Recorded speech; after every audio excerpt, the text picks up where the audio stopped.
like workforce, gender parity and pay equality, mentorship at workplace and workplace safety. So let's begin first with workforce diversity. In recent years, this HRM has undergone a paradigm shift, particularly when it comes to inclusion. More and more professionals that may have once faced discrimination are now speaking up, and the smartest companies are beginning to take notice. To combat this, companies utilize workforce diversity, and it's not as much a term as it is a strategy that is set in a place to strengthen an organization face, skill set and livelihood. Workforce diversity is bringing together of a variety of people to one workplace. It is a concept that does something that may other business related concept doesn't. It diverges from the professional and fundamentally concerns the person. When speaking about representation in the workplace within the concept of workforce diversity, several key points about a specific employee roster are being illustrated. Among them are experience. First, if a company has its eyes set on expanding its diversity, a candidate with a more varied level of professional experience might be preferred over one that has followed a more cookie cutter career path. Another key point is background, not to be confused with one on the job experience. Background goes deeper into the professional story of the employee. For example, it includes where the person was read, the school that they attended, and other skill sets that they possessed that are not strictly related to everyday duties. And the very most important key point which has been considered is characteristics. Here we are talking about characteristics that are no direct relevance to their professional knowledge, but instead ones that could add variety to the workplace. These include race, ethnicity, gender, religion, age, ability, sexual orientation, and more. Now, as we have understood workforce diversity, let us see some of the benefits of workforce diversity. As we have likely summarized, there is a sea of difference between that comes with implementing a diverse workforce. We all know that adding a fresh set of eyes into an already established business provide perspective that a group of workers of similar background and mindset might not be able or capable of seeing on their own. So, these people can see business perspective differently. Yet another and most amazing about diverse workforce is productivity. Implementing workforce diversity brings forth the impressive reality. They naturally work to maximize productivity and workforce. The companies that subscribe to the diverse workforce philosophy enjoy 2.3 times more cash flow per employee over 3 years period. Ethically diverse companies outperform the least ethically diverse companies by staggering almost about 35%. This is because these companies tend to attract better talent, a fact that improves customer orientation, employee satisfaction, and decision making. The data shows that the companies that break new group are the most diverse one. In addition to these powerful returns, studies also shows that workers are simply much more interested in being part of diverse workforce. As a matter of fact, 65 of candidates want to join a diverse team, while another 57 wants diversity to be prioritized in workplace. These figures illustrate that today's workers see intrinsic value in working alongside people who may come from entirely different backgrounds and cultures. These are all the benefits of workforce diversity. Now we will focus on the challenges. It's time to address the elephant in the room. Yes, discrimination. It may seem counterintuitive, but it's not unheard of to learn of instances in which companies don't outwardly proclaim diversity as they are afraid that it might leave them open to ugly acquisition. Included in this might be tired argument concerning affirmative action, age discrimination, etc. The another challenge is antiquated hiring perception. While the forementioned data plainly illustrates the implementation, a diverse workforce usually helps a company's bottom line. It's not surprising that a well-intentional HR executive might get skittish when the idea is proposed. There are a handful of other challenges that can arise upon implementation of diverse workforce with antiquated hiring perception. Another challenge is conflict.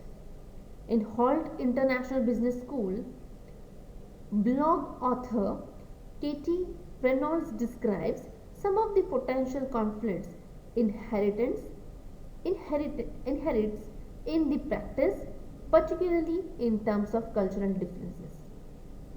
Though this conflict can be avoided by regularly assembled cross-cultural teams. Although the companies will assuredly reap the above mentioned rewards that we have seen the benefit, there can also be handful of issues present such as language barrier, cultural barriers and difference in professional etiquettes. If we talk about cultural barriers, some of the cultures do not provide and promote women in executive roles. All this is about workforce diversity as one of the tectonic shift in HRM. Now we are going ahead with another concept. Gender parity. Gender parity is statistical measure that compares a particular indicator among women like average income to the same indicator among men. Average income isn't the only indicator to be looked at through a gender parity lens.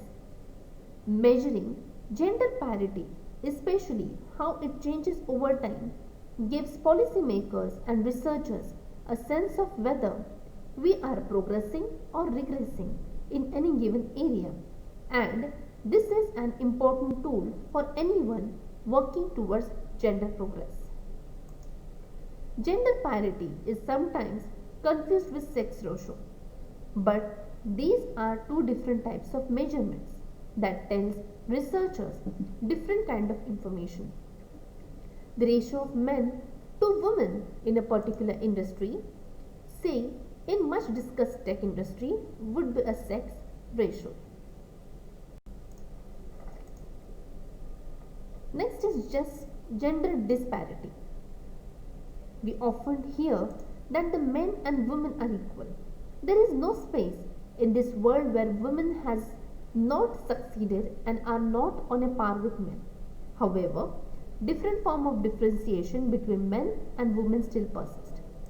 A deeper rooted patriarchal mentality perpetuates this inequality, blaming a girl for any form of assault on her by a male, difficulty in accepting a successful female boss, difficulty in accepting a more successful female spouse, not appreciating a female as a lead in movie, finding it difficult to appreciate female politicians and their accomplishments. Most interestingly, it all starts with preference for son over daughter. In India, the sex ratio of workforce itself is indicative of gender disparity at workplace. In 2017, only 28.5% of women were a part of labor force. Moreover, the percent of women in the organized sector was even lower. The Economic Survey in 2008 reinforced extreme discrepancy between men and women at workplace globally. They indicate that the Indian lags far behind in terms of gender parity at a workplace. In remuneration, role, choice of jobs, infrastructural support, and personal safety and freedom from violence. In case of role remuneration, the World Economic Forum reports that women earn only 62% of what men earn doing the same job. In case of role, only about 3.2% of board chairs are held by women. In India, women are believed to hold 25% of leadership positions as against 40% globally. Choice of jobs. Who comes to mind, a man or a woman, when you think scientist, teacher, soldier, nurse or pilot? Do you dwell on the fact that ours is nurtured to be gendered and create stereotypes that are fair or unfair? Infrastructural support. Lack of good daycare facilities for children offered interrupts young mothers' career. And last, personal safety and freedom from violence. This is trying issue and matter of concern. Organizations are seen to taking steps towards protecting female employees by providing internal security in terms of panel and imposing a certain code of conduct. In spite of such efforts, cases of sexual assault are still very frequent. Now let us see how to improve gender parity. Mercy Leadership set out to elevate its gender equality initiatives by implementing a 5-step framework for an effective gender diversity strategy and to drive cultural change. The 5 strategy comprise of alignment. Align on the business imperatives. Second, diagnosis. Diagnose by routing any strategy around data and analytics. Then, engagement. Engage by creating passionate leaders and driving personal commitments. Take action. Take action by ensuring you have right process, programs and practices in place. And last, measure and redefine. Measure and redefine to ensure you have accountability and infrastructure to persevere. With this, you can improve gender parity in an organization. None of this action would be possible without the engagement of leadership and a top-down commitment to gender equality. Buy-in and advocacy from all levels of organization can have profound impact, but just 1/3 of organizations are actively analyzing key drivers of engagement in their organizations. Now we are going to see next tectonic shift in HR, which is mentoring at workplace. Mentoring is a formal or informal relationship established between an experienced, knowledgeable employee and an inexperienced or new employee. The purpose of a mentor is to help the new employee quickly absorb the organizational cultural, and social norms.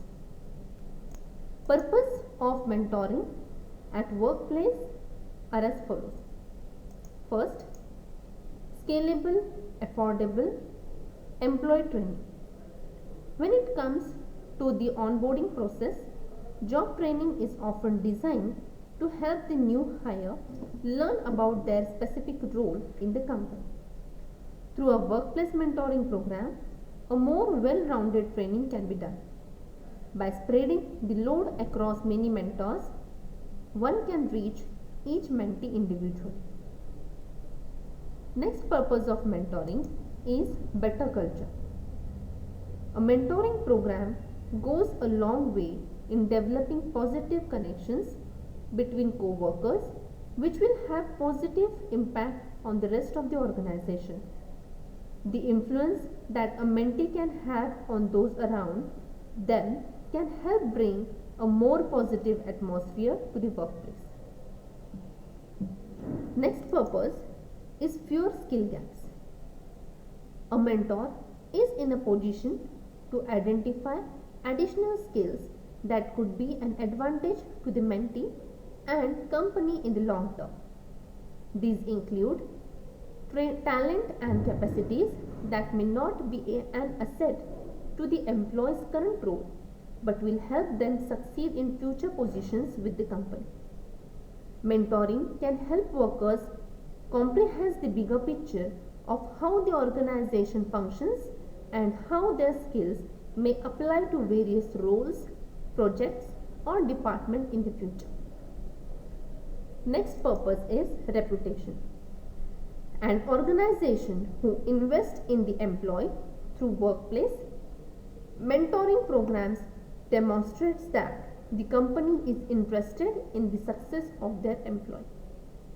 This promotes a good reputation for the company internally and externally. This will reflect in companies' Glassdoor reviews as well as ability to recruit strong talent.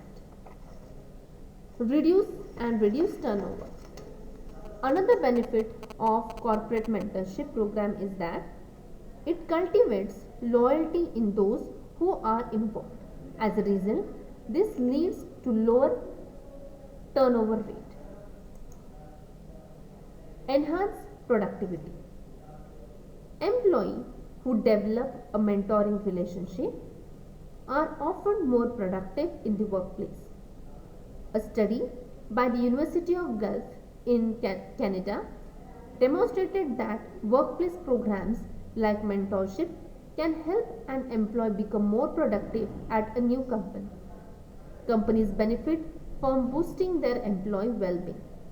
Helping new hire adjust and start empowers them to achieve their potential later on.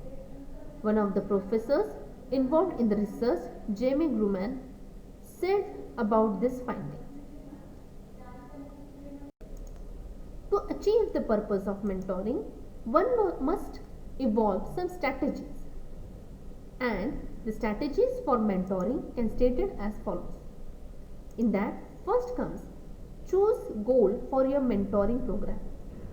A business mentoring program can target any level of employees and an excessive of challenges, so it helps to focus on the few clear goals. Another strategy is keep it simple. A mentoring program doesn't have to be complicated and the bulk of work occurs upfront in the preparation phase. People often formulate highly elaborate mentoring programs in the workplace. This approach is both costly and counterproductive. Remember, the most effective mentoring helps at the personal level. So, have one or two people in the company map and match potential mentee and mentors and then initiate the mentoring relationship. Next strategy is show you value mentoring by evaluating and rewarding mentors. Mentees aren't the only one who benefit from these programs. They also help mentors grow in their coaching, management, and communication skill, but it will work and change. Chance are those mentors are already pretty busy. Next strategy is help mentee manage the relationship. Mentoring program in the workplace often fades away after few months, making it clear to mentee that they are in charge of process, setting up meetings, putting questions together, etc. That can help keep relationship alive. And the last strategy is consider alternative mentoring option. Not everyone is cut out to be mentor. If one is lacking in-house advisor, consider using a service which can match your employee with external mentors. Find them through your industry trade association, local business groups, or mentor matching websites. And this is all about the tectonic shift in mentoring. Now we are going to see last tectonic shift in HRM, that is workplace safety. Workplace safety refers to the working environment at a company and encompasses all factors that impact the safety, health and well-being of the employee. This can include environmental hazards, unsafe working conditions or processes, drugs and alcohol abuse, and workplace violence. Workplace safety is monitored at national level by Occupational Safety and Health Administration (OSHA).